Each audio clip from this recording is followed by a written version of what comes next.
হাজার হাজার মেয়েফুয়া আছে যারা স্বামীরই ন মানে, স্বামীকে দুই টিয়ার ফাত্তা ন দেয়, এলে হাজার হাজার সংসার মাঝি এলে মেয়েফুয়া আছে। বাস্তবতা বুঝছে, বাস্তবতা বুঝন দহার। অথচ স্বামী হত কষ্ট ঘরের বাইরে একমাত্র পরিবারের সুখী রাখি বেল্লাই মাছ দিয়ে কুড়ো গুস্ত দিয়ে দি দুয়ো ভাত খাবে বেলা বলি স্বামী বাইরে হত কষ্ট ঘরের রোদুর মাঝে ফুরের, বৃষ্টির মাঝে বীজের, মাথার গাম ফা মাঝে ফরের। কিন্তু সেই ওয়াইফি সেই বউ জামাইরি দুইটি আর ফাত্তা নদে, দুইটি আর ন মানে বিয়াগিন হিসেব হারো দন পরে বউরি দন পরে। এলে হাজার হাজার সংসার মাঝি তো হাজবেন্ড তো কিছু গরিব না পারে। বুঝি গরম মাঝে নির্যাতন, গরম মাঝে নির্যাতনের মাঝে আছে হাজার হাজার স্বামী।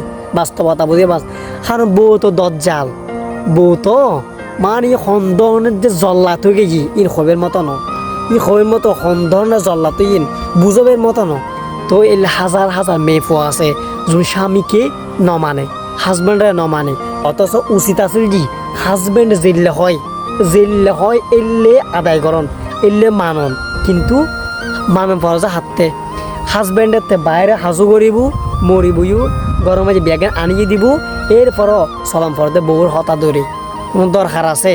তুই মেফুয়াগুর হতা হয়ে তুই কি প্রকৃত মেফুয়া? তুই কি আসল শিক্ষা পাইস?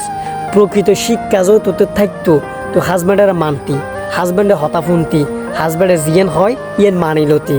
কিন্তু তুই মানি বেলা রাজি ন, তুই হাজবেন্ডের দুইটি আর ফাত্তা ন দশ কিনলে। কারণ তুই জেললে সস এলে নোহর, তোর মনে জেললে ইচ্ছে করে তুই হাজবেন্ডের এলেই গরর। এটা লাই তারা সংসার মাই সুখ শান্তি জীবন তুই তো যে মেয়ে ফুয়াগুন হাজবেন্ডের দুইটি আর ফাত্তা ন দেয়, সুখ শান্তি ন দেয়। ভালো থাকিবে। ধন্যবাদ।